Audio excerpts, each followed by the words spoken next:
All right, everyone, welcome to Address the SES. This is one of those sort of special editions of Address the SES. A lot of things seem to have happened in the past week, and I think last week I was kind of complaining, well, probably, no, I was happy that nothing had managed to happen, and then everything that probably could have filled a month happened in that. But this show is now going to be designed to talk about what I think has been on a lot of people's minds, has definitely touched a lot of sensitive spots for many people throughout the industry, and that was the, I guess it's the Machinima, Microsoft, the idea that there was a contract that had people promoting the Xbox One through showing gameplay. These are on sort of the YouTube affiliates of Machinima. There was some money involved. It seems that many people didn't identify themselves as they are supposed to as being engaged in what was an act of advertising. And it's definitely made people both on the press and on the consumer, and I think in the industry at large, a little bit attentive that things are changing in terms of how we cover games. I think in terms of how we cover many things.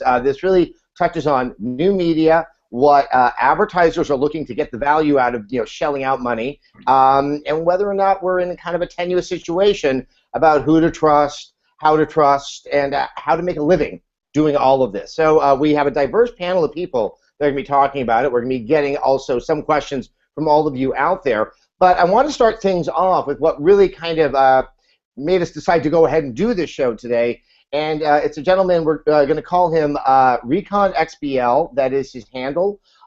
He is a YouTuber, and he is the one who posted the contract between Machinima and the YouTube content creators that really kind of precipitated a lot of these stories and these revelations to come out. He was kind enough to join us. We're obviously not going to be showing his face at his request, but he is reaching us through audio. Recon, are you there? I'm here. That's great. Well, once again, thank you very much for coming on. Before we get to sort of everything that has now made you a little bit more of a household name than you probably were about 2 weeks ago, what kind of brought you into gaming and being a YouTube content creator? Oh, this is just a long time ago. It was back in '06, I think, when I uploaded my first video. It was just some really terrible World of Warcraft montage. It was very, very bad. But ever since then, I think that was the first video I created as well. And after that, I created a couple videos for my platoon when I was in Iraq. Just some videos of some of the footage that we had and put them together. And after that, I got the bug for creating videos and putting them online for people to see. So this goes all the way back to '06, and then you joined the Army. Is that correct? Yep. Actually, I was already in the Army in '06. It was late Okay. 2006. When we were in Iraq, and all throughout '07, got back in '08. But of course, been gaming my whole life. The first memory I have of anything is playing Super Street Fighter 2 on Super Nintendo. That's when I was like 3 or 4 years old. That's the first memory I have of absolutely anything. So gaming's pretty important to me, and YouTube has been a very good vessel to share gameplay and meet other gamers. And of course, I was in college. It really just, there's something universal about video games. So at what point, or at any point, did you say, hey, this is what I want to do to make money? I mean, was that ever kind of like in the back of your head? I know you're in school now, but did you see that as a way of, if not making a living, of supplementing your income? For me, I've had a few different channels, and I've been with a few different networks, and I've noticed as soon as I started making my first checks, I noticed you need a crap ton of views to really make any sort of income from this that's meaningful at all. So my goal, if you call it a goal, was to just make enough to fund the habit, which is maybe, if I'm lucky, pick up a game a month with YouTube money. But I had a channel that could do that, and I kind of tossed that away, went away from YouTube for about a year, and I just got my life in order with college and everything. And my income mainly comes from disability and from GI Bill payments. If you have a GI Bill, you go to school, you get basic housing allowance, things of that nature. So YouTube is not a primary source of income, and it likely never will be for me. I don't have that sort of networking capability or reach, and I don't play I don't get lucky on the YouTube lottery as far as search algorithms and how they find and direct views, and I can't pay for advertising. I don't have that kind of money to do that. So I do what I can, but for the most part, get 400 or 500 views a video, and I'm happy with that. So let's go ahead and move forward to sort of the events, I guess, the past 1 or 2 weeks. I guess what brought to your attention, what I guess compelled you to want to show people what that contract was? Because clearly, as you pointed both into a video and a blog post, it really was something that you had seen before, but this particular iteration of it just didn't sit that well with you. Yeah, there was a post on NeoGAF. It was talking about the recent Xbox One Machinima ad campaign they had going on, and I noticed that everyone thought this was a brand new thing, like this hadn't happened before. But I could have swore that I saw this just a couple months ago in November, and I don't have NeoGAF privileges, so I never bothered to really sign up for an account or anything, so I couldn't post anything there. So I was like, well, this already happened. I don't see why anyone's making a big deal about this particular thing. Why didn't they make a big deal about it a couple months ago?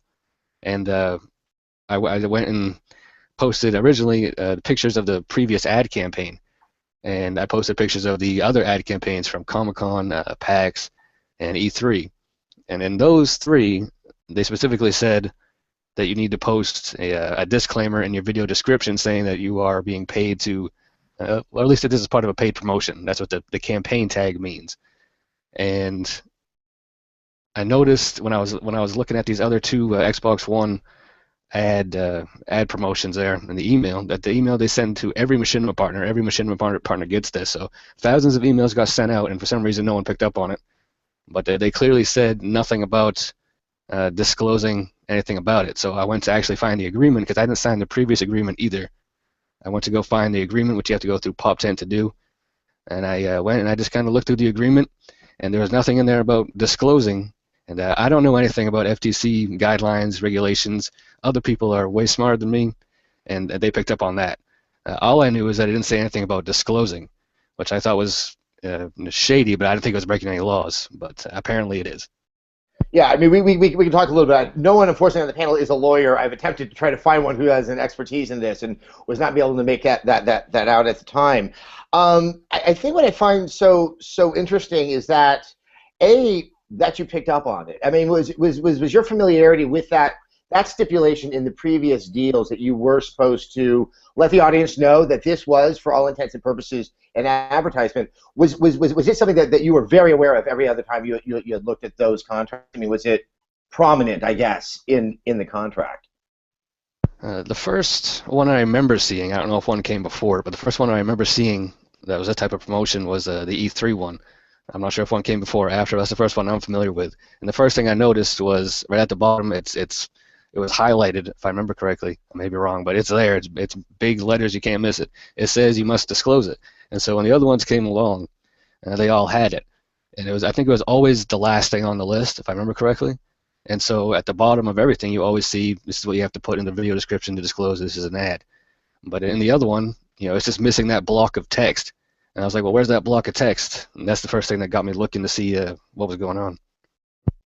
So what I do want to talk about what this pop tent is, because I've even been a little bit confused as sort of what their role is in all of this. But prior to that, why was that so concerning that you were compelled to sort of post it out there publicly? Obviously, risking, if not retaliation, then perhaps it could risk your relationship with Machinima and maybe a lot of other groups that you might be able to post videos with. Well, like I said, Machinima is no stranger to controversy, and I was one of those foolish people who kind of got locked into a Machinima contract without reading it. And so afterwards, you sign a contract, they got me. So I was not going to be got by Machinima anymore. So yeah, no. When you say they got you, I mean, was that in terms of sort of how long you had to work with them, how much content you had to give them? Oh yeah, you're locked in for. Mine was just 3 years, and before they had these, perpetuity, eternal contracts where you could never get out of them. Your entire YouTube existence is linked to Machinima forever, and for some reason I didn't really pay much attention to that when I signed the agreement, and I was just happy to be partnered with Machinima because I figured, well, they have huge hub channels, maybe I can get some videos on there, but of course that's a really tight-knit group, or it's just a grab bag of garbage for the most part, to be honest. But I didn't really care too much about risking my relationship with Machinima as far as what they can do on partner me. Please do. I don't really care about that, and I don't make much money from YouTube at all. And like I said, it's not something that's going to be a primary source of income. So if I lose my single-digit income a month from Machinima ad revenue, I'm not going to complain. So I guess in both your blog post and in the video, I've gotten the sense that you did not expect this thing to become as big as it has become. So what was kind of the motivation? What did you see as the intended result when you decided to post that contract? The main thing I was trying to get across was the existence of the campaign tag, and whether or not, I'm not the one who's going to make this decision. It's going to be the internet and gamers and YouTubers who are going to make the decision whether or not a campaign tag is a proper substitute for in-video disclosure, either in the description or the uploader's comments in the comment section, or just in the video itself saying right off the bat, this is part of a paid promotion. The campaign tags have been there before, but they were also joined by the disclosure that was mandatory that the Machinima email sent to you. It says put this in there.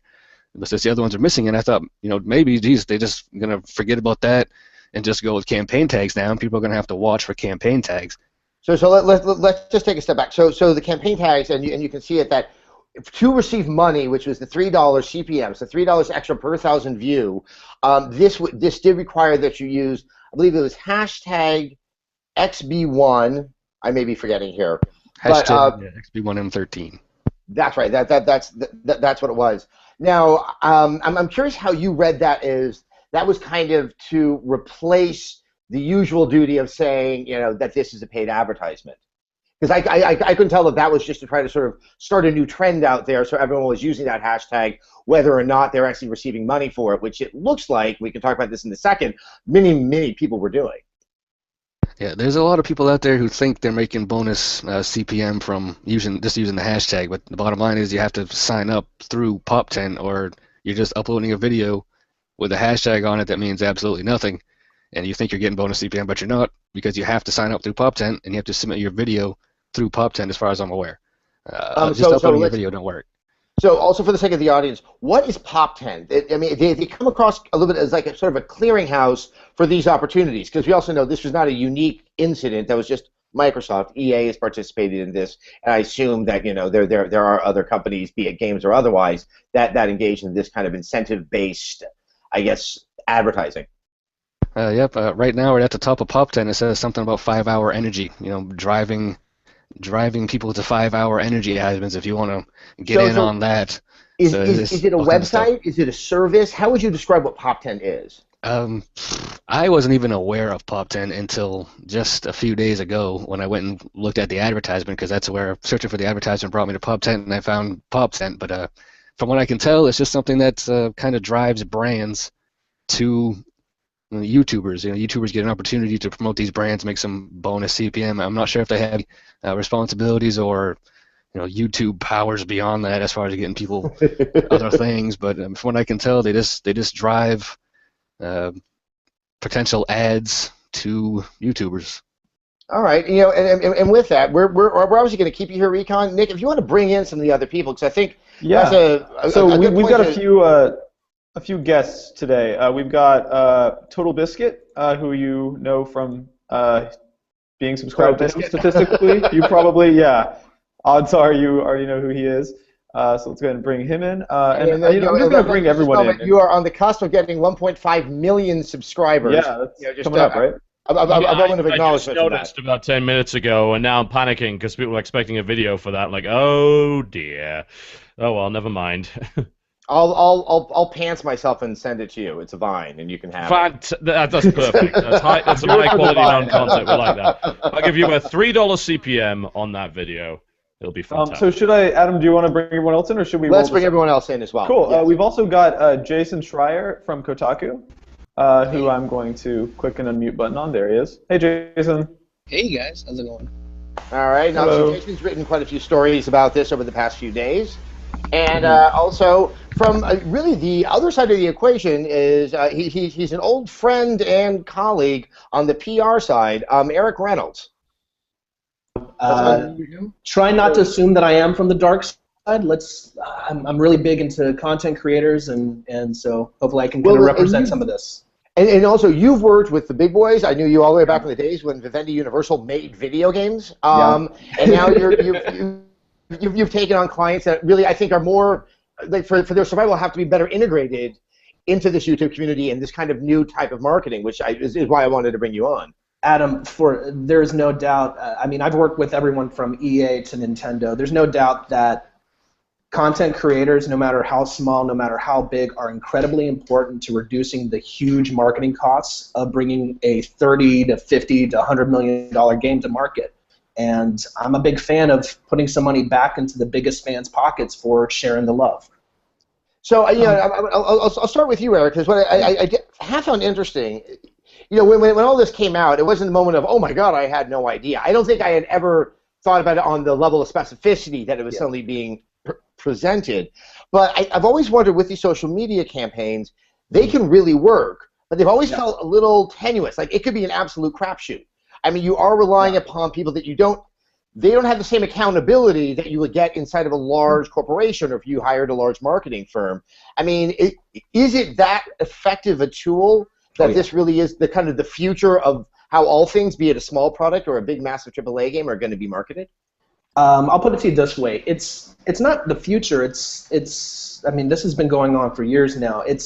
But what's really bubbling up now there are top people like TotalBiscuit who are commanding huge audiences and are rivaling the kind of attention internally at a big company like an EA or an Activision or whatever that we used to only give to big, marketing networks, the IGN networks, the GameSpot networks, the Kotakus, buying into these large, ad families like Curse Network and what have you, and or working on the PR side, which is no pay for play, with journalists directly and trying to cultivate, positive relationships there. These individuals who are out there just doing what they love, which is creating content and talking about games, they are now being pulled into the business. And I think what we're finding here is that this is, first off, we all believe in following the letter of the American law. FTC disclosures and saying, hey, look, I'm being paid for this. So there is either a massive clerical error on Machinimas' side, or there is I really don't think anything underhanded happened here, guys. I really think that this was a promotion that left off some boilerplate copy, and Recon caught it, and what it did, it's bubbled up these feelings from across the industry, though, about pay for play and about manipulation, and I think that's really important to discuss in forums like this. Eric, can I chime in for please, Jason. Eric, I have to say that this future and I guess present that you're describing is absolutely terrifying to me, because at the traditional, the traditional journalistic networks like IGN and GameSpot and Kotaku, there is always a wall between the people who do editorial and the people who do advertising, and in these cases there is no wall. The people who are doing editorial, the people who are talking on video and giving their opinions about games and expecting their audience to trust them about the products that they're covering, they are working directly with these business deals and accepting the money directly, and that to me is a future that is very terrifying for all sorts of readers, all sorts of people who like video games and like this idea that there's an independent press, an independent editorial that is not going to be influenced by those ad deals because they work for companies that have those walls. So I think it'll work in your favor. That. I absolutely think it will strengthen the relationship that you have with your reader as a journalist. I don't think that these content creators, not all of them consider themselves journalists or bound by those same ethics. So I think their readers will understand their relationship to these products. I mean, if a content creator is constantly, shilling product after product after product and not creating anything that's compelling from an entertainment perspective, then they're going to know that they've sold out, for lack of a better word. And I think that will further polarize this overall game-loving audience to Kotaku, because they know it's crisp and it's clean and it's unfettered, pure journalism. And so I think it'll work out. It'll sort itself out. That's how I feel. So the situation you're describing has a lot. It basically, like, I think we want to hear from TotalBiscuit here because you are probably the closest example we have to someone who is like a YouTube first content creator who also, like, you consider yourself a journalist. You're not purely entertainment. Well, I don't consider myself a journalist. I never have. I think pundit is the better term. Okay, yes. I've actually applied that term to myself as well. Jason, I will concede, is a journalist. The man researches things and he makes really good stories. I guess the distinction to me is that you have editorial scruples, right? Like you would feel weird about engaging in a program like this, I have to imagine. Yeah, absolutely, a program like that. There's no question about it. And it comes down to what kind of content that you produce on your channel and where you're comfortable drawing the line. Because these kind of deals, this one in particular is something that I don't hear of too often, but I have no doubt that it happens. There are other deals which are less absurd than this and involve things that are not, say, journalistic in any way. An example would be a deal I took about 6 months ago, which was to act in a Power Rangers-style parody for Pacific Rim with Guillermo del Toro and a couple of other guys in it. And I got paid a large amount of money to do that, and that doesn't really compromise my opinions in any way, because I'm not a movie critic. My opinion on movies is something you should not take seriously. I have a terrible taste in them. And those are the kind of things which are maybe a bit more common. But these kind of deals that we're seeing from Machinima and Xbox are the ones that are incredibly dull. They're extremely uncreative. And it's just a case of, how can we buy really cheap ads? Because let's be frank, $3 CPM is garbage. It's absolutely dreadful. If you actually wanted to buy those ads legitimately for Xbox, you would be paying 10 times that minimum on YouTube alone. On television, it would be massive. So what they're doing is they're buying extremely cheap advertising through the form of this pseudo word of mouth, which is incredibly unhealthy, in my honest opinion. And then, of course, once we got to the non-disclosure part, there's where it really started to get borderline or indeed flat out illegal.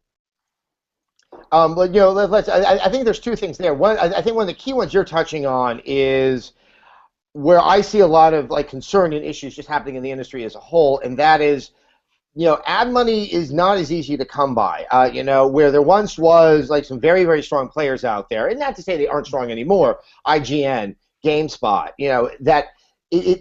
everyone's struggling. We've seen a lot of layoffs, especially during the recession that just happened.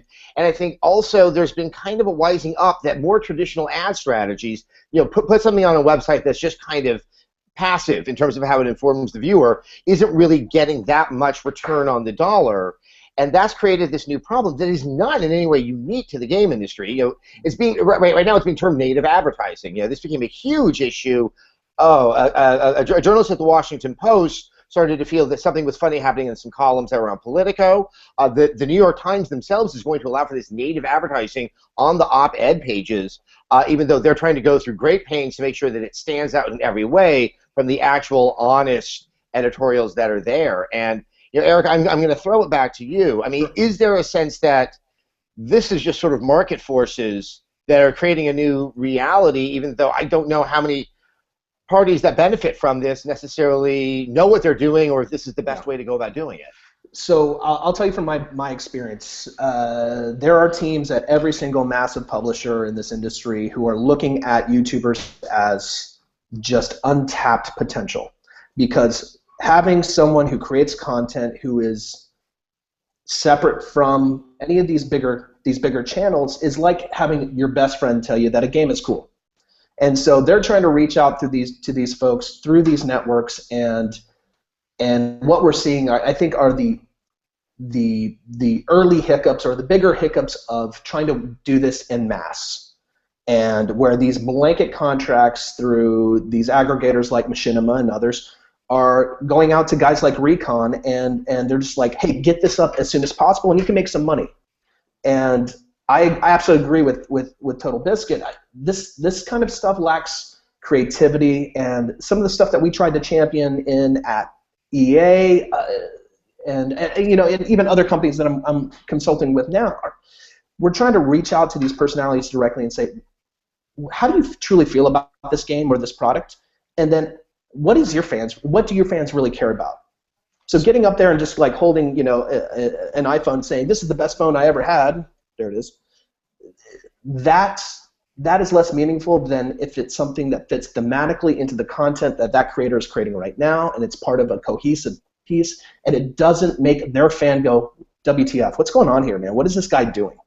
I think there's where it gets tricky and a little creepy for me personally is I think that just because it's inconspicuous doesn't make it okay. I think just, and this is just looking at it from like the pseudo-journalistic perspective, like I think just because the content isn't obviously paid, that actually makes it a little bit scarier to me as a consumer and as a fan.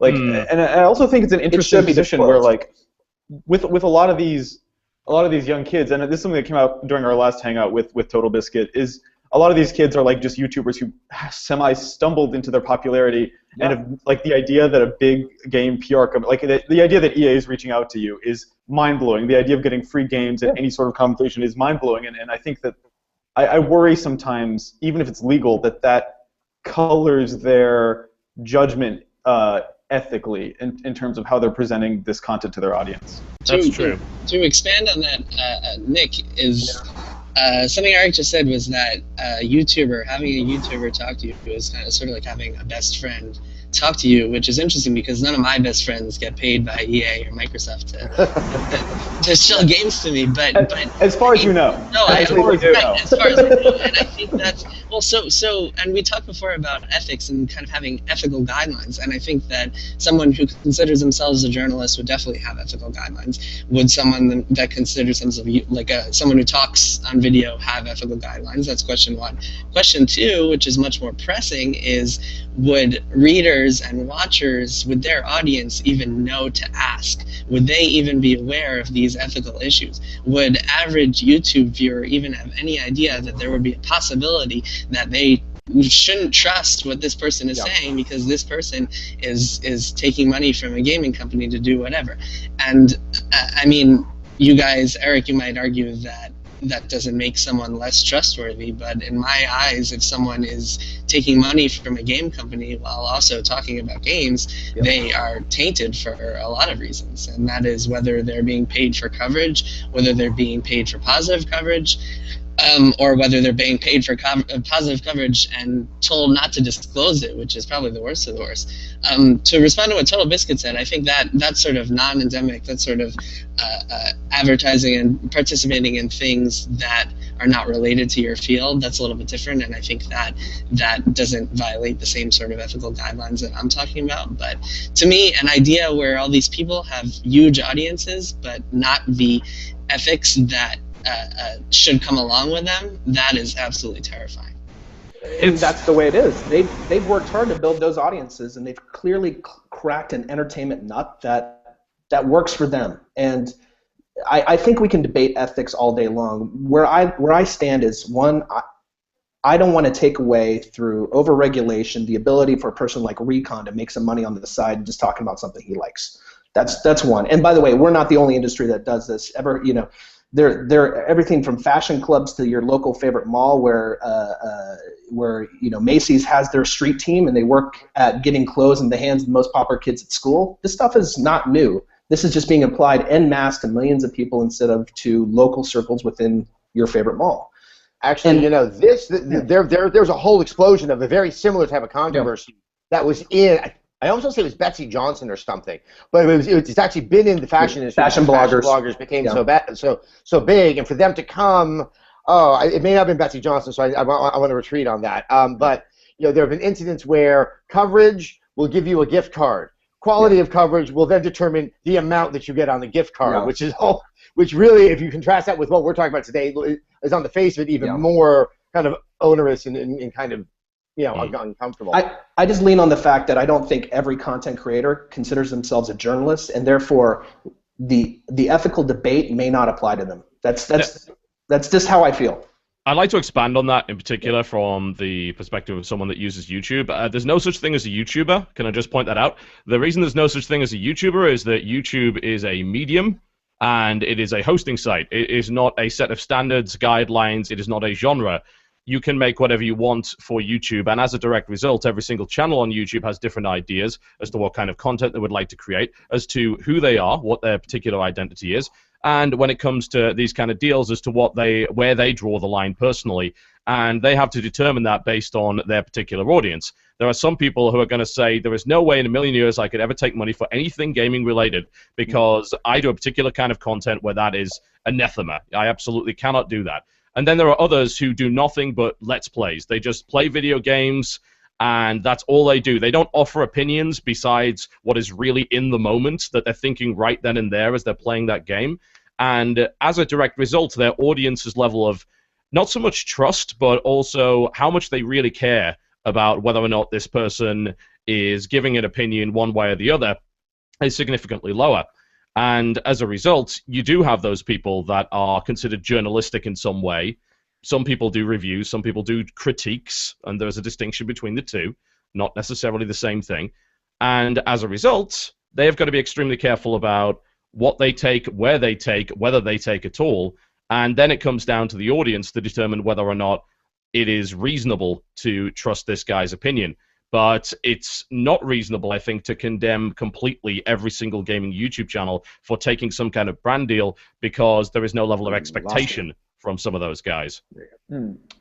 So something that I think we should definitely get to before the end of this is talking about the idea of disclosure. I think the biggest issue here for most people was the sort of like absent, like some think conspicuously absent line about disclosure in this Xbox deal. And something that I don't think I've heard as much discussion of is what constitutes adequate disclosure. Like, I think, for example, other Machinima deals that were leaked showed a line that you put in the description, right, where you say that you were compensated for this video.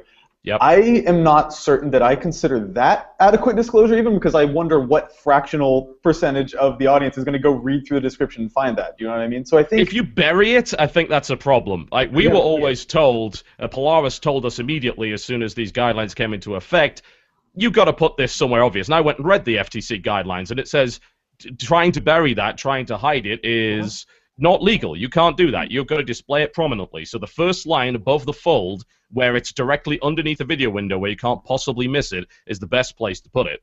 You know, I think what's also tricky about this disclosure, Jason, I'd love to bring you in on this as well.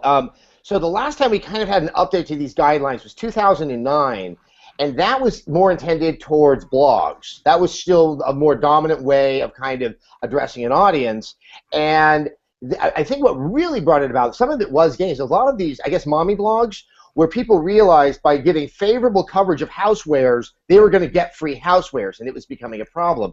And where everything gets really tricky for me is just the blog. The semiotics of a blog are reminiscent of, say, something that looks like Kotaku, something that we're already so familiar with as being straight-up editorial. The minute you move into the realm of video, I think that line starts to get blurry, and I'm kind of with you there, John. That somewhere, there's some are editorial, some are straight up entertainment, and then there's something that's a hybrid, and I don't even know what that means. And it's really hard in those cases, it's who is actually obliged to have to make that concession. And I think the other part that's probably most troubling is A, I think the FTC needs to update their guidelines, but B, I'm not aware of a single action the FTC has taken. You know, I think, heard of it. I've never heard of it either. What are we? 2014. We're 5 years down the line, and I think we can all think of incidents that we thought were pretty clear that there was something questionable going on. And I actually tried to call the FTC to get someone on the phone. Calling federal departments and having to leave voicemails a lot tougher than you would think. Oh yeah, sure. My powers of articulation went just right out my ass. You got to call the DMV first. Yeah, but it doesn't come across me when going through their website that they really have a true enforcement arm. They can go to the U.S. Attorney for Criminal Matters, and they can help facilitate civil action taken against an offender if they're receiving enough complaints and they can move on it. But it's not like, say, something like the SEC, which really has an army of people that can ruin your life. Jason, I know you've looked at these things and it's something you're passionate about, so I'd love to hear your thoughts on that. I mean, I wonder if you're right in that the lines have been blurred. And I wonder if the solution is to say, if this person has this threshold, hits this threshold of an audience, then they are obligated to do these things. I mean, I think there should be, on any video that's sponsored by any company that it covers, there should be a giant chyron on the screen that doesn't go away, that's like maybe right on top of their face that says this was paid for by Microsoft or whatever. But even if we can't go to that extreme, I think that if you have, let's say, over 10,000 subscribers or whatever that number may be, you are obligated to follow this, and this guideline. And I hate to sound draconian, but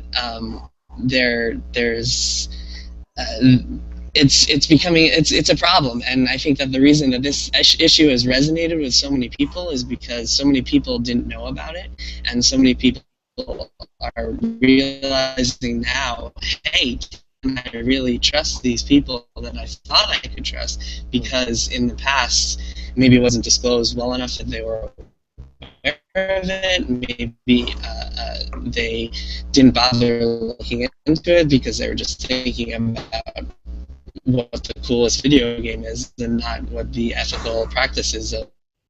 Oh, Jason, we're having some problems with your audio right there. I have to apologize to everyone. Oh, I think we might be losing you there for a second. Adam, do you mind? So we got a ton of questions. Really? That's strange. How believe did it or that not. I can't imagine. Yeah. I think maybe we should go to some of our chat. Cool. And they're sorted by what has the most upvotes. So I'm going to start with this big one first. So Mo Mesoak on Google Plus says, just to clear the air here, Adam, have you or anyone at Rev3 Games ever been paid to mention a game or product without disclosing that it's paid for? And have you ever been contractually bound to not say anything negative about a game or product? So that's an easy one. No and no. Never been contractually bound to not say anything negative. No one's ever paid me. I became aware, I can't remember what the games were. I think a couple of times we ran previews on XPlay that, without my knowledge, were part of some sort of a larger ad buy. I remember getting very angry one time. I think the one time I got the most angry is I suddenly did a Taco Bell read because it was in the prompter. I'm a lot more like Ron Burgundy than you would imagine. They tricked you. All of a sudden, I just suddenly did a whole thing for Taco Bell, and it wasn't until like the last sentence my face went ashen when I realized what I had done. Selling out to Big Taco. Good Lord. Selling out to the Pepsi-Cola fast food industry. But no, none of that has happened. I guess TotalBiscuit and Jason, do you want to take a swing at that? I have a feeling. Yeah, I can take a swing at that. All right, so obviously I've never done it, but I've been offered it, though not through my network. That's the strange thing. The brand deals that I've done have all come directly through my network. They actually make a hazard department that deals with this kind of stuff. It's one of the benefits of being part of that network, that they will try and find you cool things to earn a bit of extra cash, especially during January where you're not getting anything whatsoever from CPM on ads. It's just dreadful. However, I have received certain requests, and this is where this whole line-blurring thing really comes into keen focus when it comes to dealing with major publishers and the PR firms that represent them. These emails have come from a major PR firm representing a major publisher that has given me some very strange offers indeed, including advertising, I believe, for Qatar Airlines, which was on a CPM basis if I wrote that in my description. And that's dodgy enough, but really suspiciously, we will pay you $5,000 to create a positive video about this title. And this really shocked me because we'd been dealing with this publisher on a professional level with the acquisition of review copies. And we put out some extremely popular videos that were extremely honest, hour-long critiques of those games, and everyone loved them, including the PR guys. And then we start getting these emails, and it's like, hang on a second, what kind of operation do you think we're running here? Like, they can't seem to differentiate between someone that just does Let's Plays and is maybe 14 years old and really excited by the idea of getting free games, and someone that is 29 and has 8 employees and runs a channel that is relied upon by 1.5 million people or so to provide honest critique. That disturbed me, and I have no doubt that other people took those deals. I think that speaks a lot to the fact that on the publisher side and on the PR side, they they view what we do and what you do, TotalBiscuit, as completely separate, distinct things, because yes, because they know who Adam is and because he's been doing this for decades, for hundreds of years, really. They would never bother trying to offer him something like that. I can't imagine, Adam, that you've ever gotten anything in your inbox that's we'll give you $5,000 for a good review, because that's crazy. No, and when stuff like that did ever happen to us is we were offered the same pay we were going to give a freelancer to review a game to not review that game. That was for one game a very long time ago, back when we did really nasty reviews, and said publisher knew they had a steaming pile of poopy on their hands. It's just interesting because the whole Gerstmann Gate thing 10 years ago or whatever. Wow. Think about how what a big deal that was, and how mind-blowing that was, and how unusual it was at the time. I think the reason that part of that why that was so crazy is because we had never heard of anything like that happening. Funny suspicions. And Eric, I would love to bring you in on that one. Yeah. You were in PR with publishers at the time. No, but you were. I actually can't remember who you were with at the time. But when the Gerstmann incident happened, was there a moment of hold on? I'm actually curious from your perspective how you, as a professional representing a large company, sort of looked at that and what instruction you took from it. Yeah. So look, guys, in representing the fact that there's probably several young people on this channel as well, I'm not going to curse because this thing gets my blood up. There are a lot of dumb people in our industry who look at journalists and who look at these different channels and say, oh man, we can just buy that and take it away. And the good PR people, the non-boogeymen PR people, as I like to call them, the people that are still in this industry decades into it, really work our asses off to kill that level of thought before it happens, and sometimes that stuff still slips through. So that sucks. But when the Gerstmann thing broke down, Adam, I think I was at THQ, and at that time we were making a few really good games and a lot of pretty average games. And I remember every time that I had to go in front of a million different friends on the review side and say, hey, look, my job is not to convince Adam to give me a 10 out of 10. That's not my job. My job is to take my game and say, this is its best qualities. I hope you feel the same way, and then walk away. But I can tell you more than once I've been pulled into someone very senior's office all the way up to a CEO level and said, you call Adam and you yell at him for giving us a bad review. And the good PR people stand their ground and go, you know what? This game is crap. And I gave you that report 3 months before it launched. And those people are still in the industry. Those people have great relationships with the media, and those people are the people you can trust.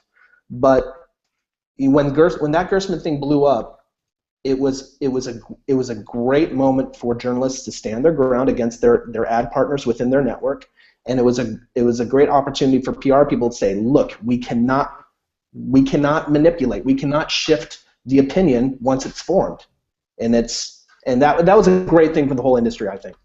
And I think the flip side of it, and trust me, I'm not defending anything that happened around that, but things that I know, especially from my days at G4, and going back to what I said earlier, these outlets, including Rev3 Games, as part of the larger Discovery Digital Networks, but IGN, GameSpot, everyone out there, they're large companies that even with the firewall that's supposed to be separating the ad side from the editorial side, that ad team is the only way, that's where the revenue's coming in, and that's what allows for the existence of the company to survive.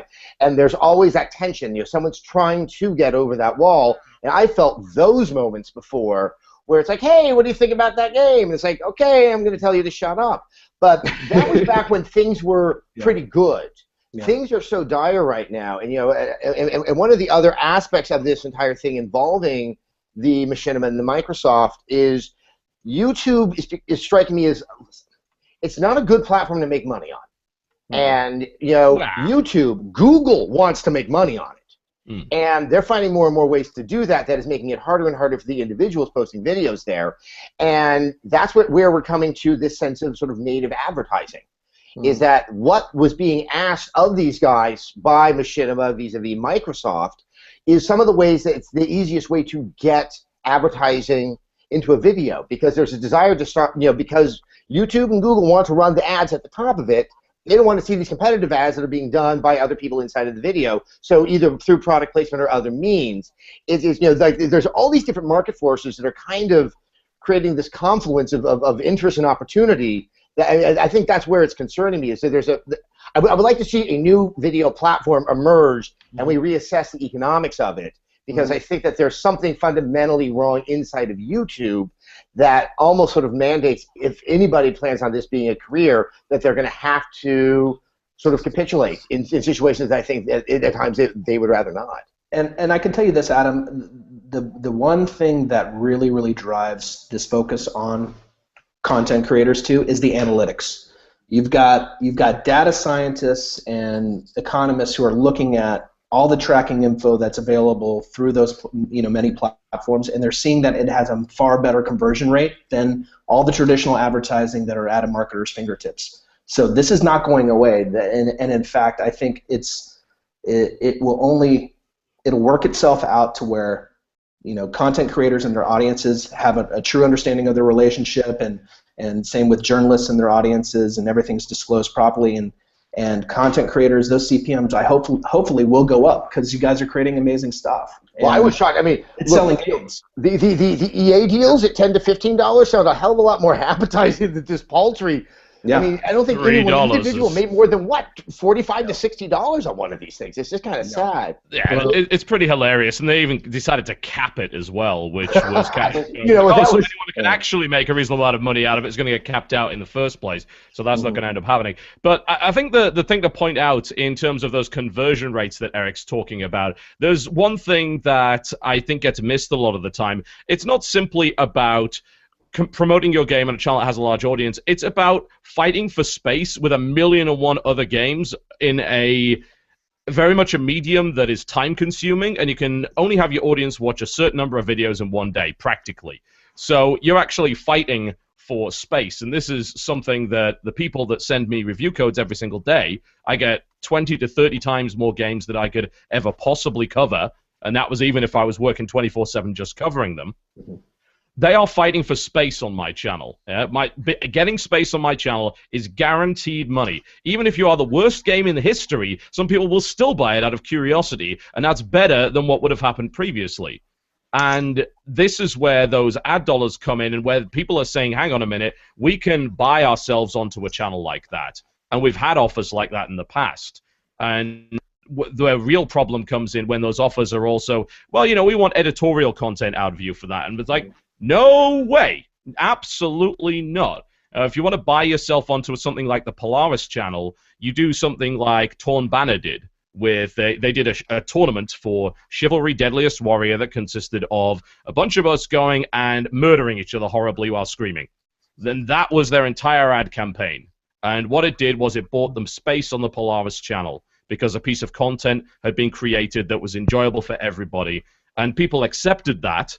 Not only the viewers, I hadn't have a single complaint about being involved in it, but also the content creators, because we never at any point had to express any opinions of any description, because we were basically just playing in a competitive game, and that was that. Anyone mind if I jump in real quick? Oh yes, please, by all means. Just wanted to say, a lot of people saying, well, $3 CPM is terrible, but for most of the people who sign the agreement, and most people who are Machinima partners who get this in their email, they think $3 CPM is pretty good, because what they're used to is a hell of a lot worse. It's probably the most garbage CPM of any network you can imagine. It's really bad. It hasn't been changed in years. Other networks have popped up with far better CPM. So when these Machinima partners see $3 CPM, they go, well, crap, man, that's a lot higher than what I get right now, so they jump on it. And a lot of these YouTubers who signed up, it is sad, but a lot of the YouTubers who signed up, I mean, they're getting crucified, and a lot of them don't really deserve it. For the most part, some of these people, they do play Xbox all the time. A lot of them didn't read the agreement. They just said, oh, a bit more money. Sure, I'll take that. And I guarantee a lot of people didn't read the agreements, because, I mean, no one reads Machinima agreements, and that's how you get locked into stupid things. I would like to just say, sort of, having my moment of old person who has signed more than his fair share of contracts in his life, read contracts, and if you can't afford it, hire a lawyer to read your contract. Really, it's very important. And one of my takes, and I really don't know what happened, but there was language in it. Some of the confidentiality stuff that was there is stuff that I've seen in almost everything I've ever signed in terms of sort of a job contract. And that, a lot of that, like, your eyes will glaze over, but the devil's in the details. If in any instance that cliche holds true, is when you're signing a legal document. Jason, I wanted to bring you in because I think TotalBiscuit kind of commented on this, and I think Eric did too. Practically, I mean, I'm sensitive to what you're saying, that it'd be great if we could get these standards. The genie seems so far out of this bottle that I mean, have you thought about, like, kind of what's a practical way, other than sort of the FTC kind of like strengthening themselves and really kind of saying, like, no, you've got to be overt, in a particular way about what you're doing. I don't see where else this goes, be it games or any types of journalism. Yeah, can you hear me now? I'm like holding my microphone in my mouth, so yeah, sounds way better. A makeshift way of getting this to work. Yeah, I mean, the genie is out of the bottle, but also the solution is kind of coming out of the bottle too, along with it.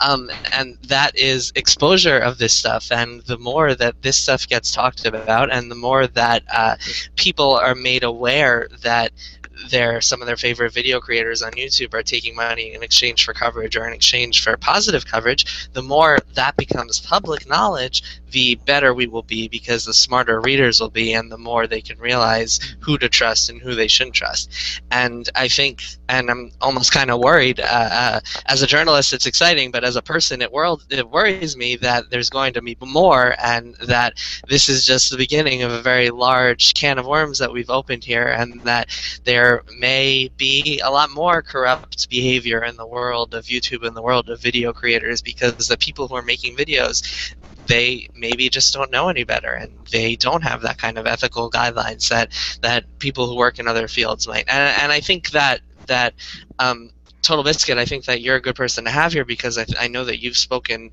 very much about ethics and about your own personal ethics, and you have kind of earned this trust with your readers where they know that you're not afraid to call games out, call companies out.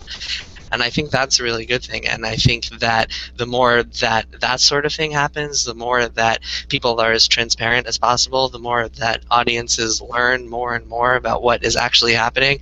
I mean, we might not need the FTC to step in if people smarten up, I hope they do smarten up, and I'm really glad this particular can of worms has been opened. For the last couple of years, there's been an awful lot of talk. In fact, it's gone way before YouTube. I remember these kind of accusations being posted on Usenet when we were buying Amiga Power, for God's sake. And it was saying, yeah, this was bought off this, and so on and so forth. And actually, it was far more likely to happen back then. I mean, those magazines reviewed demos as full products, for God's sake. The code of ethics was particularly weak. But it's always been the case that games journalism and games media has had a very critical eye cast upon it by people that don't actually really know what's going on, but they make assumptions anyway. IGN has a reputation amongst a lot of gamers in general as not being a reputable source. And there's been a lot of unfortunate incidents regarding IGN that have let people draw that particular conclusion. And I think that they went to YouTube as an attempt to actually escape traditional games media.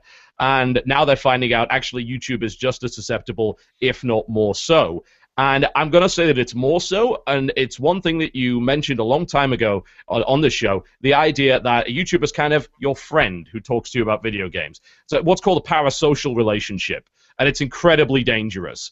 It's a relationship where one person knows way more about the other guy than they know about them. And that's very much the case in celebrity culture. And there are a lot of YouTubers that deliberately exploit that. And they've become very successful as a result of that. And it actually is, in my opinion, very dangerous to do that with a lot of vulnerable individuals out there that will actually believe, yeah, you're my friend and I can trust you with everything. And I've tried to keep my audience at arm's length the entire time, to the point where I've got in trouble for doing so because I've gone and just insulted one of them because I thought they said something dumb. And yeah, that ends up on Reddit or whatever. But I think it's healthy in the long run to say, look, I am running a business. I am doing what I feel is best for this channel. I'm going to be honest with you with everything that I do. If you don't like it, feel free to leave. Go and find somebody else. It's a buyer's market. It's a viewer's market. There's plenty of people that do what I do. And I'm not your friend. So watch my videos, consume my videos, enjoy them. I'm really glad that you like them, but I'm not your friend please never treat me like that, and always look at my opinions relative to yours. Use me as a benchmark. Don't take what I say at face value all the time. I'm sorry. I'm having a fantasy of starting the Not Your Friend network. We have support groups for that, Adam. We can bring you in. We've got some Skype groups that are wonderful for that. that. Of people who are a little bit aloof. And, guys, we are coming close to the 5 o'clock hour. I'm happy to continue this discussion going forward and get some more questions in. Yep. Obviously, for some of you, if you need to leave, that's completely understandable. But Nick, do you want to pull in a couple more questions, or even bring in someone to ask us a question? Yeah, sure. We'll go ahead and start posting the link so people can join and ask their own questions. In the meantime, and we did address this a little bit, but we have one question asking, it's from, let's see, Radiophone Smith asks, do you feel that this controversy is a recent development? Well, I think what he means is, do you think that these contracts are a recent development, or is it simply the first time the gaming public has been exposed to these sort of shadier dealings? I have no doubt that it's not a recent development. In fact, basically it was about 6 months ago when these FTC regulations actually came in. It might be a bit further back. The regulations were always there, but what they did was they published guidelines as to how it applies to YouTubers and bloggers and things like that. And they clarified what the law is. And that's kind of part of their job, to allow people to understand that and get their language correct. Before that, I have no doubt there was a crap ton of it, because really they had no reason to not do that. Because they thought, oh, we're good. We're in a new media. FTC doesn't cover it. Let's get whatever we can out of it in the process. I've never seen a contract that does that, but before the FTC guidelines, none of the contracts mentioned disclosure, but they also didn't mention non-disclosure either.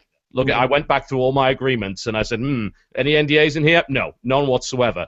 But obviously they didn't push you in the other direction either, and it really came down to the individual to disclose. So I have no doubt that this has been going on in the past. I guess my only thought on that, John, and Jason and everyone, is that I think there's a lot of reaction here that's less to the specifics of the Microsoft Machinima deal, which obviously did not have the caveat there, but really is a reaction to the fact that there was ever this kind of pay-to-play mentality.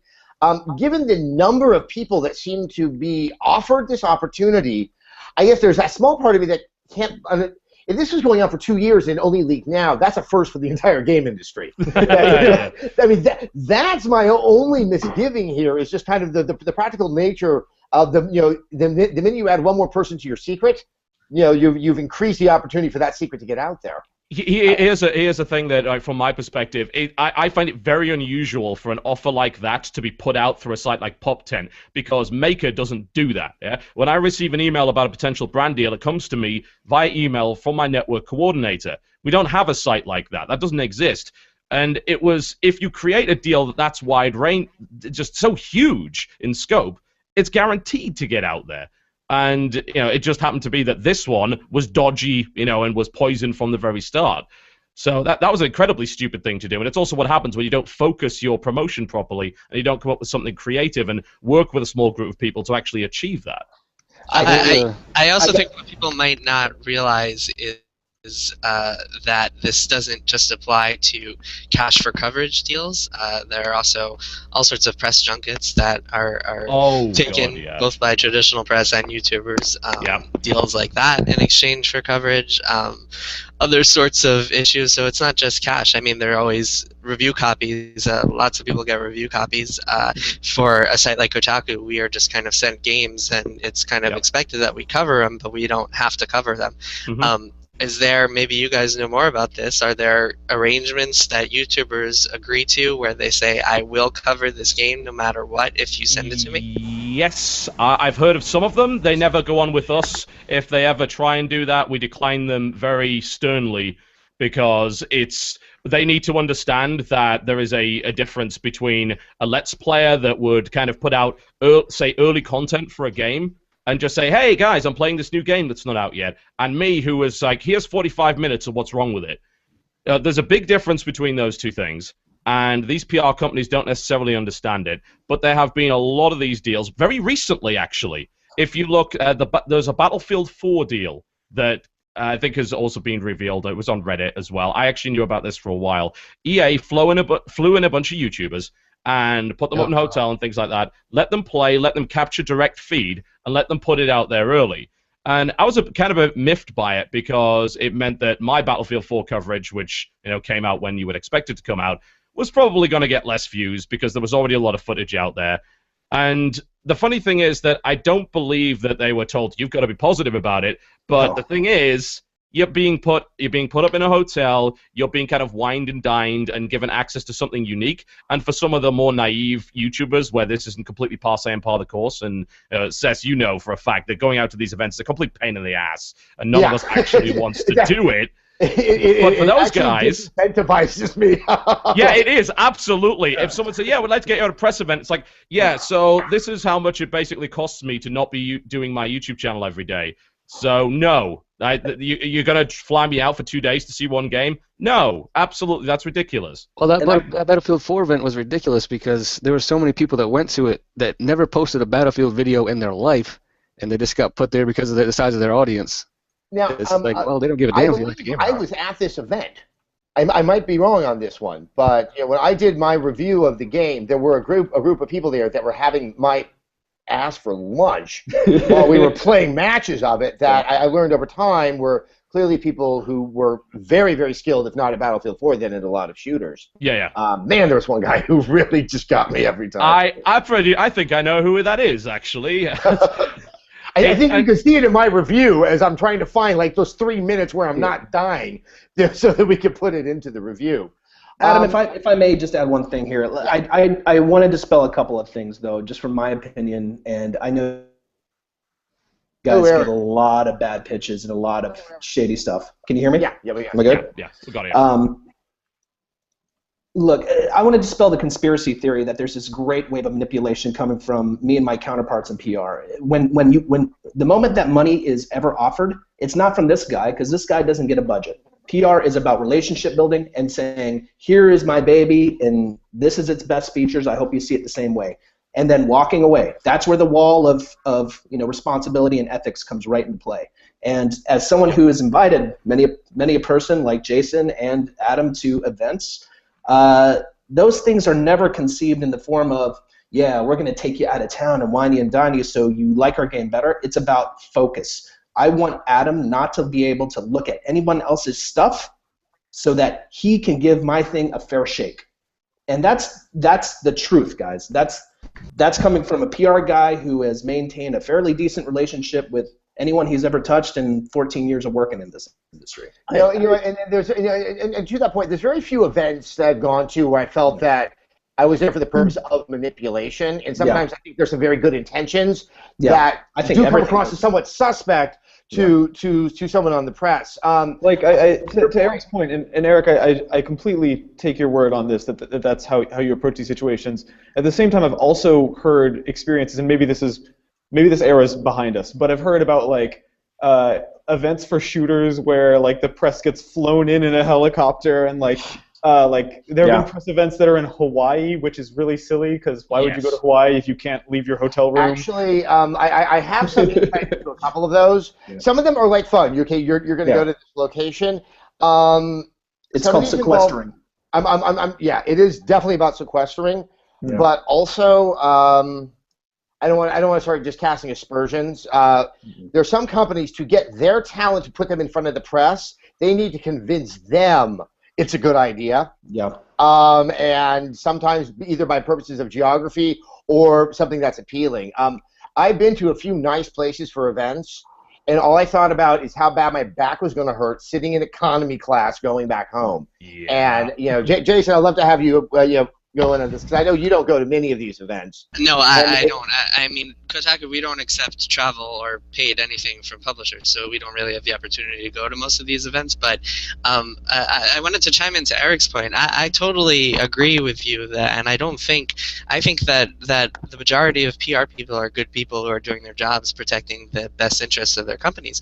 And I think many of these events are kind of growing obsolete in some ways, but in other ways I think they're effective for the company. But I think the biggest point that we haven't talked about yet is that for a lot of people, and this is not exclusive to YouTube by any means, this is people who make videos, this is bloggers, this is people who write for all sorts of video game websites, they come away from an event thinking, hey, that was pretty cool. I want to go on an event like that again. Maybe my coverage should be more positive. And that might be a conscious thing, that might be a subconscious thing, but it does happen, and that is one of the kind of influential, subtle reasonings behind these events. And while that may not apply to the grizzled veterans like Mr. Sessler over here, who has done a gazillion of these since his banker days, and is kind of sick of them by now, for the younger folks, for people who are just getting into this, and even for some people who do this on the side as a hobby. They might have a blog that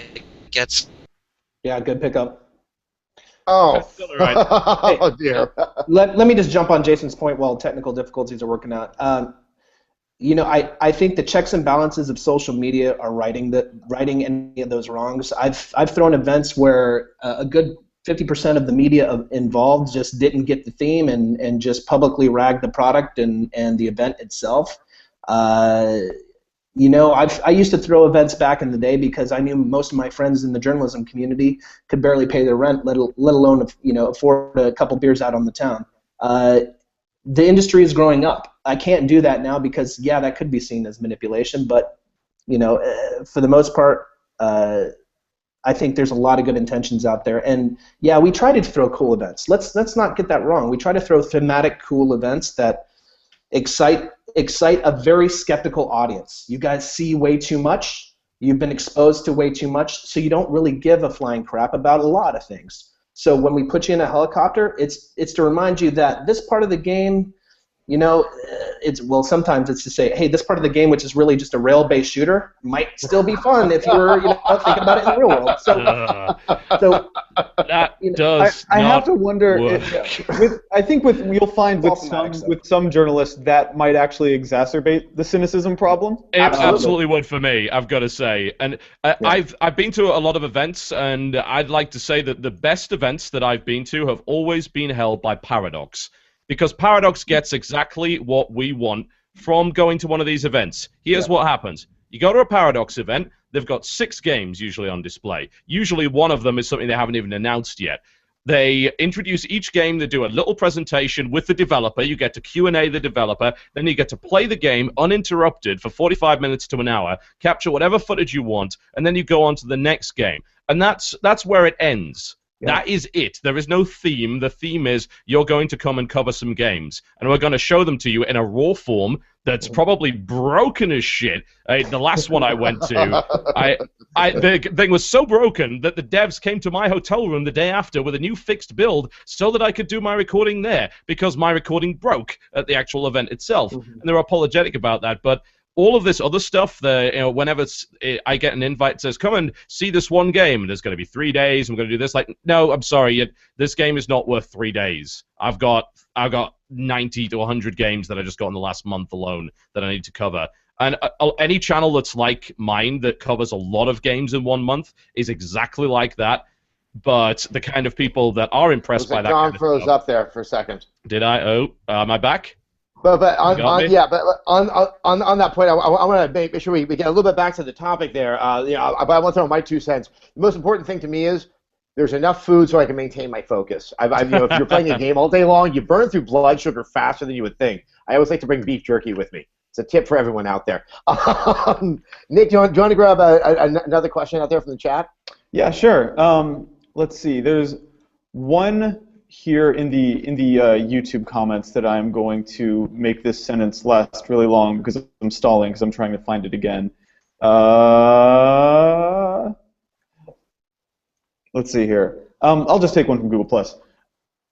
Okay, so Adam B wants to know, I do realize that a company paying you for your work is normal, and I think he's referring to YouTubers here, but how should this have been handled so it did not blow up like it did?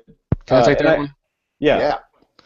Well, here was the main thing that people honed in on that just rubbed everyone the wrong way. It wasn't just the fact that the Machinima promotion through the email didn't have the part about disclosure in it. It was also a 1-2 punch. The part in the agreement that specifically stated you can't talk about this. You can't talk about you're being paid about this. All you see is the campaign tag. You don't know what that necessarily means. So the agreement states you can't talk about this being an advertisement whatsoever. And the promotion did not put the disclosure that disclosure, copy and paste you put in your description or whatever. That every other thing. What you're talking about is the confidentiality clause. I actually brought this here in front of me. And Microsoft had a statement about this today too. Yeah. Microsoft's statement is really interesting because they seem to be shifting a lot of the blame. Microsoft's claim, it sounds like, is that they were not party to the construction of the agreement. That was between Machinima. I can believe that. I can believe that too. Yeah, I've seen the inside of some of these network deals, and usually it's a budget. They have some kind of control over the creative vision of it. In the case of Pacific Rim, I know that the guys over at the actual movie were heavily involved in it because it was actually a fun project for them. But usually it comes down to, here's a budget, here's kind of what we're trying to achieve, pitch us a few ideas, and then you are the one who executes it. And they really don't have any control whatsoever over those contracts. So I do believe that Microsoft had nothing to do with that agreement, and that was Machinima's fault. I want to chime in. I want to hear from Jason. Let me respond to something that Recon said. I think that, well, actually, to address the original question, I mean, no, I don't really think that we should be accepting this as a normal thing, that anyone who is covering games in any way should be accepting money from the people that they cover. Anytime you are being paid for any sort of coverage, there's always going to be some sort of, I want to say, almost taint in there, because even if I am striking a deal and I think that I'm going to be completely as objective as possible, as fair as possible, as honest as possible, part of my mind is going to say, hey, I like getting money from this company, I want to keep getting money from this company, I don't want to piss them off by saying something too negative. And that might be, I mean, some of us, I'm sure, can compartmentalize and be honest even when we are taking money from people we're covering, but even if there's that tiny bit of influence in there, that is a problem. That, to me, is not something we should accept, and I don't think anyone who's watching this video or anyone who's watching and reading things online should ever be accepting that. But the average YouTuber doesn't have an ad department, doesn't have a place for banner ads to support an overall website, doesn't have the same capabilities as a professional site, so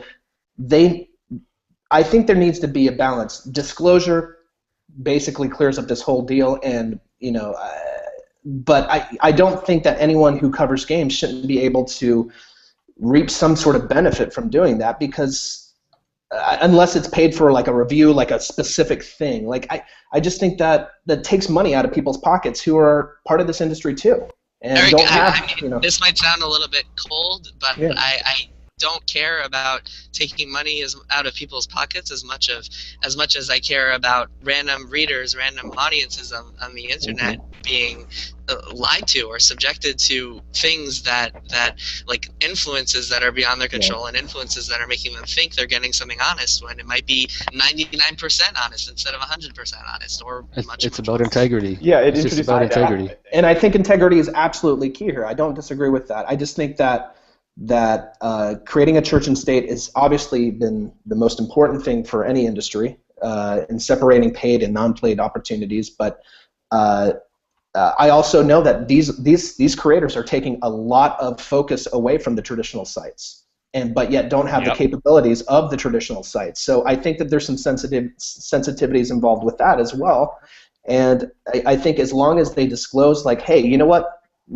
Apple paid me to talk about the Mac today, so here's what I'm really going to say, and they honestly say what they feel, and their readers, or their audience, feels that they're being honest. That's the only integrity that matters, is the relationship between the creator and their audience. Well, I have to say, I hope that if that happens, and if we have more kind of a transparent disclosure, and those people are saying, Apple paid me to talk about this, I hope that readers are wise enough to think and realize that will taint it, and there is an appearance of impropriety, and that could mean impropriety in many of these cases. And I hope that the people who are watching these videos do not grow up and move forward thinking that this is a normal thing, because it is not, and it should not be. I think what really has changed, and this kind of goes back to what you were kind of hinting at earlier, Jason, that people are not old and grizzled and unimpressed by things as I am. But when we sort of saw this shift from the more traditional media that we work at to YouTube, when you work in an organization, you have an editor-in-chief, you have your superiors, when you first come in, that are giving you oversight. And I, on many an occasion, have pulled someone aside and said, they're going to be really nice to you. that doesn't mean that you owe them anything as a result. They probably sounded like that character in Almost Famous. And sitting there in a room in his underwear with his hair thinning. Lester Bangs. Thank you, Lester Bangs. And it's that these so many people are sort of governing themselves. And in the case of someone like TotalBiscuit and people who there's some people who can handle it, and then there's also these other individuals who may succumb to that.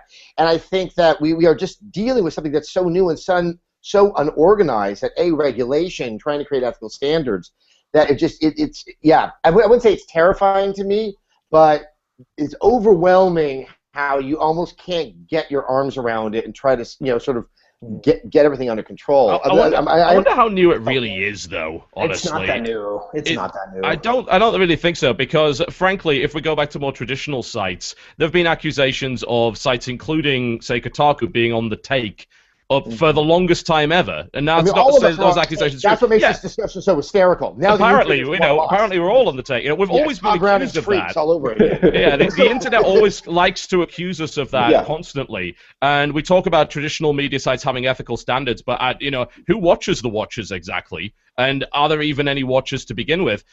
If I go to a site, I trust that site to provide me with accurate coverage. And whether they say they have ethical or journalistic standards or not is irrelevant, because the proof of the pudding is in the eating. I will see whether or not you have ethical or journalistic standards. There is no higher power. There is no federal board that is watching you in that respect and keeping an eye on you. There is no press complaints commission like there would be in the UK that tries to keep the standards there. And even when there is, look what happened to something like the News of the World, who not only were unethical, but just highly illegal about things that they did.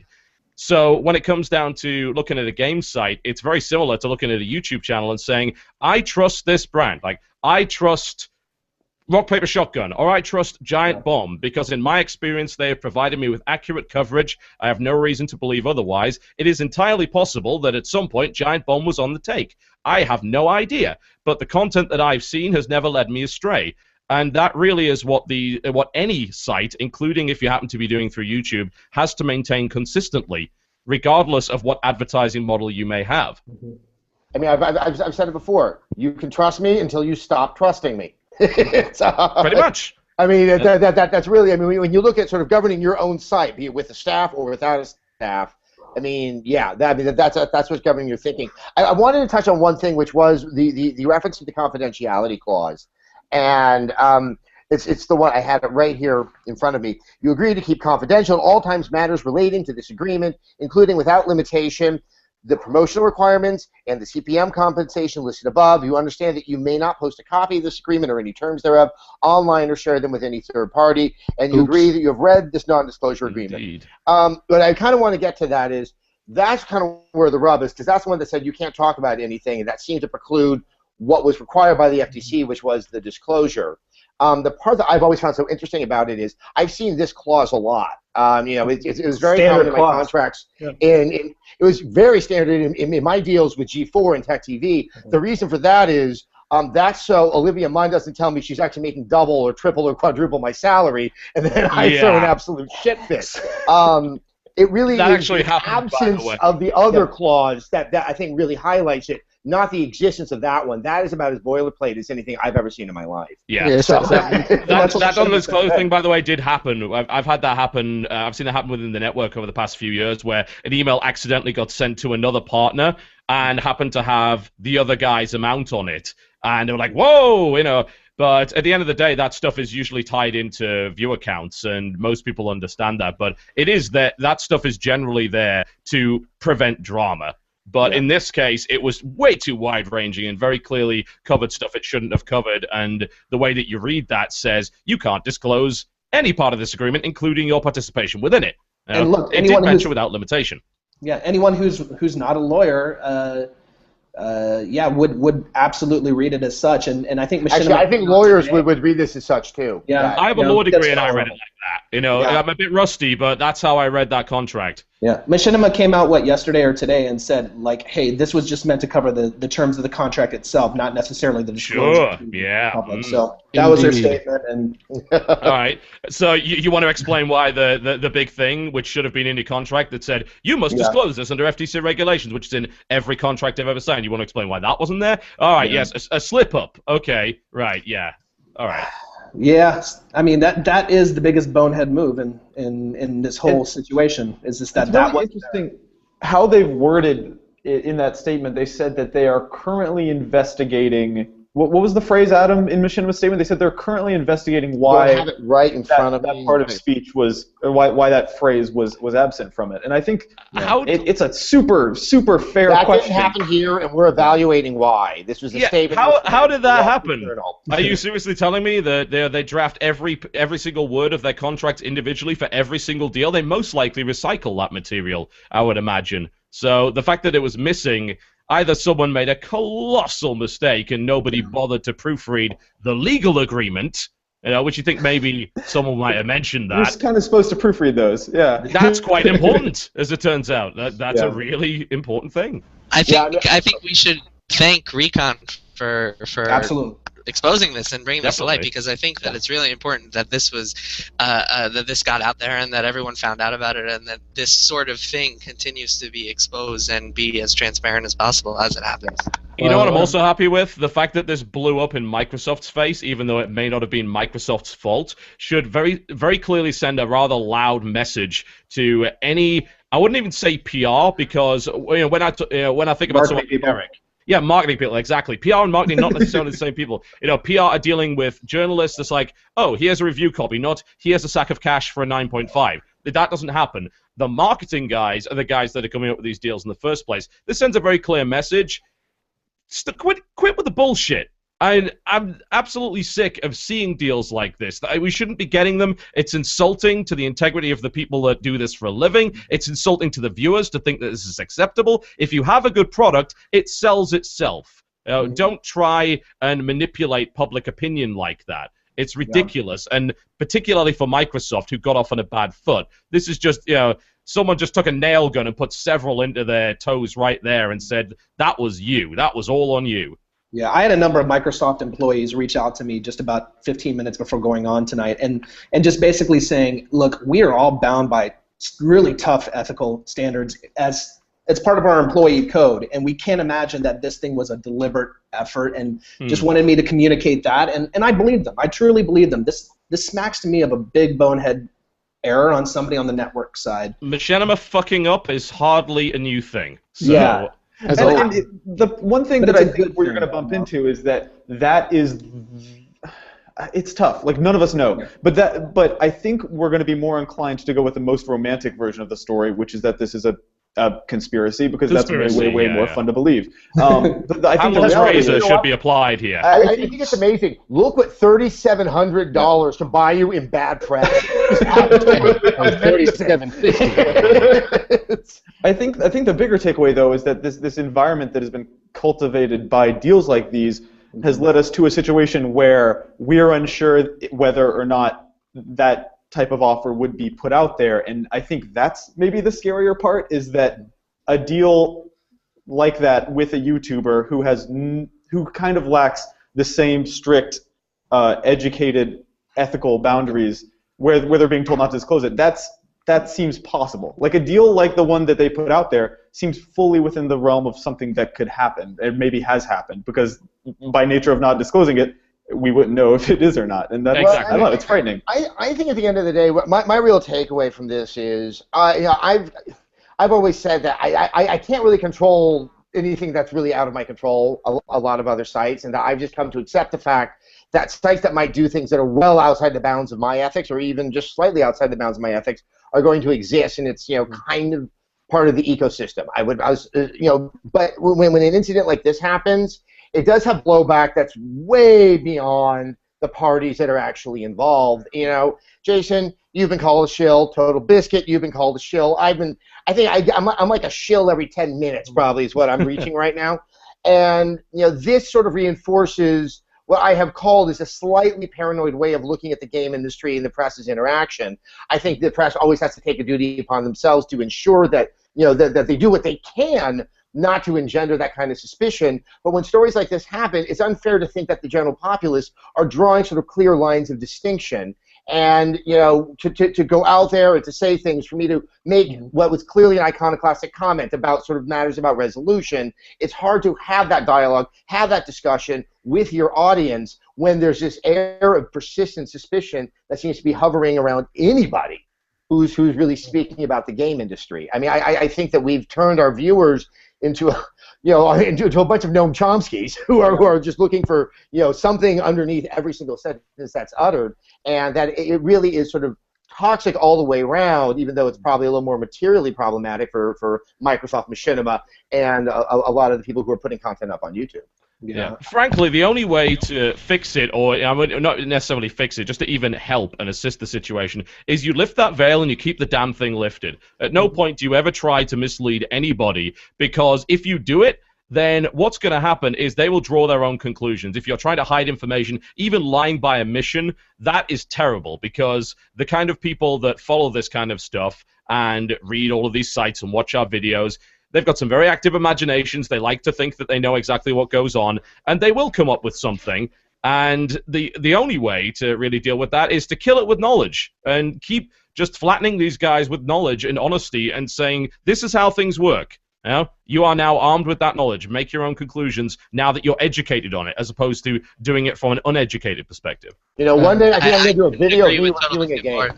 I couldn't agree with TotalBiscuit more there, and I think not only that, but I think, Adam, I mean, I think that culture of skepticism can be a good thing. I mean, I think TotalBiscuit, you asked before who watches the Watchdogs or something like that, who watches the Watchmen, whatever. I'm shilling Watchdogs over here. $6 CPM on this, I've been told. All right. So I think it's important for the audience to be that skeptical, and I love seeing people who are honest and intelligent and observant enough to be able to criticize the media as often as they do, because I think it keeps us honest, and I think we need to be kept honest. I think that we should not have anything to hide, and we should be able to put ourselves out there to the audience and be like, this is all of me. Feel free to criticize as much as you want. Feel free to be as skeptical as you can, because I am not a corrupt person, and you should be able to see that if you're going to trust me to write things that you can believe and that you can trust. I mean, I think that can be a good thing, as annoying and awful as it is to get nasty messages online. And trust me, I got plenty of nasty messages online when a certain Dragon's Crown event happened. That is a terrible thing, but we learn from it and we move on and we be as open and as honest as possible. Yeah, can you take the chat just for 1 second? I gotta go really soon. I have to cut you off. And we're gonna end this soon, but please, by all means. Well, I just want to say before I go, I'm getting the evil eye from the wife, so I got to go right after this. But it's like this just started as just a post on GameFAQs. It was just on the GameFAQs forums, just talking. I'm on GameFAQs every day, just talking on the forums with people, and that's all this started as. It's just supposed to be opening discussion on campaign tags, and it's not just a credit to me who just uploaded it first to Pastebin so people could see it. It was to people who went to Reddit and said, maybe people at Reddit should see this. I didn't think of that. I didn't post it on Reddit. I didn't tweet it out to anyone that I knew had access to NeoGAF to put it on there and spread the word. There's other people who also took it and ran with it. So there's other people in the community who saw this, other gamers who are like, well, there's seriously something wrong here, and I can see what you're talking about. And it's a discussion worth having. But for me, I appreciate you guys thanking me for uploading it, but I mean, that's pretty much the extent of what I did was just upload it and explain why I uploaded it. But it's not, for me, my life is a kind of hectic situation. I can't afford to go to, like, court. I don't know if these people want to take me to court all of a sudden. That's why I kind of, it's not hard to find me, but that's why all you see is Master Chief right here, because I'm slightly paranoid. Like, I don't think a Microsoft or Machinima assassin is going to jump out of my bed sheets and kill me. But they don't have the budget for that anymore. Don't worry. Yeah, once they get to I'm just not sure. Yeah, maybe so. I don't know. I mean, it's a creepy kind of situation. It's like, well, what can I do online now? Like, because even on Twitter, like, for some reason, I'm getting somehow or other, my account's been suspended 3 times in 3 days, and I'm not doing anything. It's like, what's going on? There's something. Someone's doing something somewhere they're just pissing me off. Like, I don't know, something's happening. So. Yeah, I mean, know, it's just creepy. You did something and thrust yourself into the spotlight without any kind of gradual understanding of what you're in. And I realize you probably didn't know what you were doing when you set out to post this contract up on Payspin, but obviously, as we said before, I think there's a great deal of gratitude for you doing it. I'm happy to help figure things out with Twitter and things like that. But I think my one piece of advice is you might want to just for your own well-being and your family and stuff like that, chill out for a bit and don't go online trying to see what people are saying about you all the time. It doesn't do much for your mental health. Yeah. But, and Recon, if something happens, if someone contacts you, or if you find yourself in any sort of trouble, I encourage you to contact me, because that's something that we would be interested in covering on Kotaku. So I'm sure you can find my email address. It's anywhere on Twitter, etc., etc. I appreciate you. Give you a $3 CPM for that coverage, brother. It's been kind of ridiculous because people already nicknaming me like the Edward Snowden of gaming. It's like, oh, crap, don't call me that. Don't call me that, man. Don't do that. Don't label me like that, please. I don't want the good that news attention. is, look, you got a lot of support, and anyone who has any issue with what you did will, if I was their PR advisor, I would tell them to back the heck off, because what you did was just shine a light on what we're all meant to do, which is follow the letter of the law. And then the debate about ethics, you know what? The water's going to settle eventually on what is ethical and what is not. And the audiences will go to whatever island they feel is representing them the best. But no one should touch you, because what you did was the right thing. Yeah. That's it. Yeah, I don't have a really wide-reaching audience. I mean, you got TotalBiscuit over there with 1.5 million subscribers. The rest of you guys, I all recognize all of you from many years of following the gaming industry, and I just love the industry. And I just thought it was kind of weird the way the marketing was kind of going on with the campaign tags, and that was my involvement. My extent of the involvement was just putting it online, and the internet ran with it. So. Well, I think when it's safe, you're going to earn a lot more viewers after this. Yeah. Yeah. Do you want to plug your current YouTube channel, or? Oh no, there's not really even a point. I mean, okay, fair enough. It's just I've restarted channels so many times, and like the whole Recon XBL thing was just supposed to be an Xbox-based kind of channel. Because I was a big PlayStation guy all year. I destroyed Microsoft on Twitter with the rest of you during the reveal. Like, it was bad. But I just figured, I like the games on Xbox. Maybe I'll just switch and focus on. Because I don't have infinite gaming budget, so I went and just figured it out. Let's focus on that. Focus on Xbox. Talk about Xbox Live and everything that's going on. Gameplay, commentary, standard YouTube channel, nothing crazy. And I had to post a video up on the blog to kind of explain myself more, and that wasn't supposed to be my first video. My first video was supposed to be a bunch of other stuff I had, and this kind of came out of nowhere. So my channel is 20 subscribers or something right now. Before I've had 4,000 or 5,000. It's nothing crazy, but it's just creepy. It's kind of creepy with everything that's been going on. Well, with that, I mean, I definitely feel for you there, and Recon, go have dinner with your family. This, as with all things on the internet, will pass, because we know that's what Chris Christie has been holding on to for the past week. And, I wish you the best. I have every intention of trying to keep in touch with you, Recon, because I really kind of enjoy talking with you throughout the day. And I think it's time to kind of close down this episode of Address the Sess. We've gone for about an hour and a half. I cannot thank more the panel that we put together. Obviously, TotalBiscuit, Jason Schreier, Eric Reynolds, and of course you, Recon XBL, and Nick Robinson for sitting there and sitting right next to me and doing a lot of the more technical stuff to make sure that this thing all came together. Thank you very much, Nick. Guys, this was a blast. Hey, game industry, if you can just chill for like a week and then start doing stupid stuff, that will work with my schedule of when we plan to do the next Address Assess. So with that, everyone, goodbye, and once again, thank you very much. Thanks, everybody. Thanks for coming, guys.